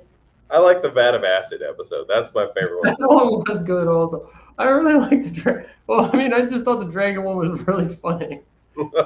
Like crude. Right. Crude is funny. Oh god, I forgot about that one. I'm gonna have to watch it again. Yeah. But yeah, the vat of acid episode was the best. I hope they do more like that. Yeah. I just like that moment at the very end when he just pans over. There's the vat of acid in the front yard. Yeah. Anyway, all right, we're gonna get going. Thanks everybody for coming. Hopefully next week Dario will be here. Yeah. But we had a great time with you. Thanks for all the questions this week. Thanks for hanging out. Next week, same time, 11 a.m. Central Time, same place, wherever you found it, Yep. Facebook, YouTube, Twitch, Twitter, whatever. Thanks for coming, everybody, and we will see you soon.